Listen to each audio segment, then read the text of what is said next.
What's up, fellas? In today's video, we're going to be taking a look at some all-star quote-unquote snubs. I don't ever really like that term because I feel like there are a lot of players in any given season that are worthy of all-star selection. That's why consistently I refer to them as borderline all-star caliber players. There's a lot of players this year, more than the 24 that were actually selected, that could have realistically made the all-star team. And I don't think that anybody that made it yesterday was any less or more deserving than any of the other, 6 or 7 guys that were in contention. It's just, you can't have all 30 guys. So sometimes that's just how it is. But in this video, we're going to be taking a look at some of the guys that didn't make it, why they didn't make it, whether or not they actually had a case, just kind of the conversation around some of the all-star selections as we now found out about the reserves yesterday. But really quickly before we get started, if you enjoy content like this, then consider subscribing. I upload twice a day, every single day. My name's Tucker, by the way, if you guys are new.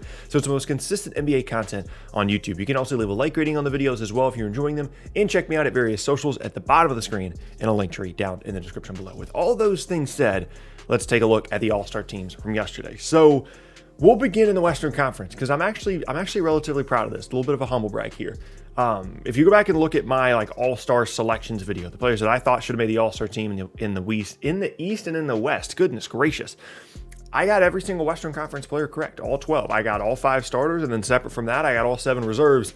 And I think probably the biggest name that people were upset did not make it in the West yesterday is Devin Booker. And a lot of people were surprised to find out that I didn't have Booker on the all-star team either. And again, it's not because he didn't deserve it. There's only so many slots. You can only pick so many players. He was my mindset with my picks for the West. So I felt like the starters were relatively straightforward, with the exception of not having Dame as a starter. I had Steph and Luke. I already gave those reasonings in a different video. But for the reserves, once you got to the end, it was clear that the Jazz, the Suns, and the Pelicans all had multiple players in contention for the last couple all-star spots. So Rudy Gobert was going to make it, but then you've got Mike Conley or Donovan Mitchell, 2 guards. You've got Chris Paul and Devin Booker, 2 guards. You've got Zion and Brandon Ingram, 2 wings. And ultimately, I just decided the fairest way to do it was to pick one from each team, because I felt like every team had a right to have one all-star, and I felt like I couldn't pick 2 Jazz guys and leave both out from the Suns. I couldn't pick 2 Suns guys and leave someone out for the Pelicans. So ultimately, I went with Chris Paul because I think he's more important to the Suns. You could have made an argument for Devin Booker, and I would have listened. I picked Donovan Mitchell for the same reasonings over Mike Conley, and I picked Zion, and I said in the video, just because I think it's more fun. I think it's more fun that Zion is in the All-Star game. He's had a fantastic season. I don't think he's any less deserving than any of the other guys that got left off. Having said that, if you want to make an argument for DeMar DeRozan, Devin Booker, Mike Conley, De'Aaron Fox, I would listen to any conversation you want to have about that guy, about those guys as potential all-stars. It just comes down to there not being enough spots. And, every year everybody gets upset about this guy not making it or that guy not making it. Plenty of players are having fantastic seasons. Not all of them can make the all-star team. That's just how it is. So that's kind of the Booker conversation for me. I think ultimately it came down to him or Chris Paul, and Chris Paul made it. So I think if I was a Suns fan, I'd be more just happy about how my team is playing this year rather than being upset that Devin Booker didn't make the all-star team. As we move over now to the Eastern Conference, I did pretty well with them, but not as well as I did with the West. I had Jaylen Brown as a starter rather than Kyrie Irving. Kyrie becomes a starter. I actually thought it was between Jaylen Brown and James Harden, but that was a whole different conversation altogether. And then for the reserves, I missed 2. I had Chris Middleton and Bam Adebayo in as reserves, whereas the actual team ended up having Nikola Vucevic and Julius Randle. I was pretty surprised at those selections, but again, just like there is on the West, there's a lot of different players that you could have potentially had in there. My issue with the East is if I'm ranking them, I would have had Middleton, Bam, Domantas Sabonis, and Trae Young, all 4 of those guys on the all-star team before I would have put Julius Randle and Nikola Vucevic. No disrespect to those guys. I just think that the other 4 are having better seasons, better players, things like that when you consider the circumstances and the context. I mean, Randle and Vucevic are doing a good job of, carrying a large amount of offense responsibility on teams that need them to do so. But I felt like, any of the other 4 guys, if you put them on those rosters, they would be doing similar things from an offensive standpoint. And then in the case of Bam and Middleton, they're still really impactful defensively as well, which I don't think is the case for either Vooch or Randle. Ultimately, I'm okay with it. Like I said, what it comes down to is the fact that there's just so many guys, that are trying to get on these teams, and ultimately not everybody's going to be able to make it. But I had more of an issue with the East than I did with the West, just because, the Randall thing specifically felt like it's really fun. The Knicks are fun. Let's give them an all-star bid rather than Bam Adebayo has been fantastic They have basically the same record as the Knicks, and I think he's been a more impactful all-around player. And then Chris Middleton is a guy that's, having a better year this year than he's had in previous years, and he was an all-star in previous years. Obviously, context isn't exactly the same. Sabonis has kind of been sliding a little bit. I mean, obviously he's had a couple of really, really big games lately, but he's been sliding a little bit since Oladipo left. And, he's certainly an all-star caliber guy. I would have had him in over Vooch, but I can understand why he didn't make the team. And then the Trae Young thing is just like the Hawks have been sliding a lot ever since, DeAndre Hunter went out. They've had some injury issues. They just haven't been as good this year as I think people thought that they would be.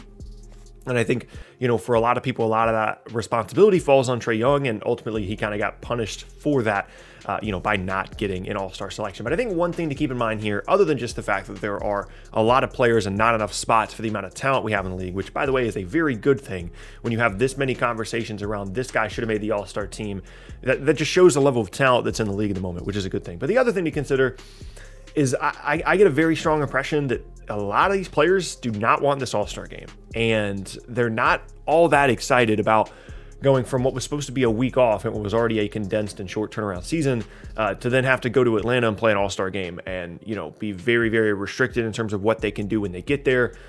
And it just doesn't seem like something the players want to do. And as a result, those of you that are upset that Devin Booker didn't make the all-star team, maybe you're upset that Trae Young didn't make the all-star team, I would guess they're going to end up making it at some point, because I wouldn't be surprised if 5 or 6 players, have an injury as a result of whatever the case may be, and end up not going to the All-Star game, and they get an injury replacement. They're already going to be guys like that. Someone like Anthony Davis is not going to be there. So we're already going to have at least one replacement in the West. But that's something I would keep in mind, is we might have 28 All-Stars this year. Like, we have 24 off the team, but if a couple of guys start saying, you know what, I don't really want to go to the All-Star game, but I don't want to just opt out. So, my calf has been kind of bothering me, or whatever the case may be. If I was a player, I would do that, by the way, personally. If I was any of these players, that had been to an All-Star game before, and, my team is like a top 5, top 6 team in my conference, I'm not going to the All-Star game. I'm gonna say that, I've got some kind of calf injury or whatever the case may be, and I'm just not going to go. Someone else can have my spot personally. So that's another thing to keep in mind, is if you're someone that, either it's a player that you are a huge fan of, or a huge fan of the team, or, you just really are advocating for a particular player to have made an all-star team, they're probably going to get their shot. So Devin Booker, Trae Young, Sabonis, Bam, Middleton, DeRozan, De'Aaron Fox, anybody like that in the East or the West, they'll probably have a shot. So ultimately, like I said in the beginning, this conversation about like all-star snubs, I don't love that phrasing, because I feel like it's kind of disrespectful to the guys that made the team. Like, I don't think you can make the case that any of the guys that made the team didn't deserve to make the team. You know what I mean? Like, they all deserve to be there. They all deserve to make the all-star team. All 24 guys did. They all are having all-star caliber years. And, whether it was the coaches or the players, or however the voting went down, whether you're a starter or you're a reserve, people decided that simply their seasons were more worthy of an all-star selection than some of the guys that didn't make it. And so when you call someone, an all-star snub, that makes me think that the guys that were on the team didn't earn it. I don't think that's the case this year. Maybe you can make an argument in the past that was the case, but I don't think that's the case this year. And there's just a lot of talent. And at the end of the day, that's how it is. And we'll kind of see what the all-star rosters actually end up shaking out as. So let me know down in the comment section below who you thought, should have been on the team. Just basically give me your all-star teams down in the comment section, because a lot of times I think people say, oh, this guy, Devin Booker, whoever, they should have made the all-star team, but then they don't think about, okay, well, who are you taking off? I think for a lot of people in the West, they would probably take Zion off. The Pelicans aren't that good. The Suns are having team success. You can make the argument that the Suns or Jazz, should have either 2 or 3 all-stars respectively. The Jazz would have 3 if you put in Mike Conley, or the Suns would have 2 if you put in Devin Booker. But let me know down in the comment section, because you got to think about, you can't just say, oh, let's expand the rosters to 13 and throw this guy in there. Like, you have to have someone that you would have to sub out. So let me know down in the comment section below who you guys would have had as your own personal all-star selections. I feel like the teams are pretty fair. I have some minor issues here and there, but again, I wouldn't call any of them snubs necessarily. But yeah, that is going to be the end of the first video of the day, and I thank you all very much for watching. Once again, my name is Tucker. In the second video of the day, we're going to be talking about some Sixers trade stuff. There's some interesting reports coming out talking about some moves that they could possibly be making. I come up with some trades, as a result of that. It's a really, really interesting video coming up later today if you guys want to check that out. But as I said in the beginning, my name is Tucker. Hope you guys enjoyed the video. If you did, you can check out more videos from me in the boxes on screen, as well as on the channel as a whole. Like the video, check out the various socials at the bottom of the screen, and yeah, hope you guys have a fantastic rest of your day, and I will see you all next time.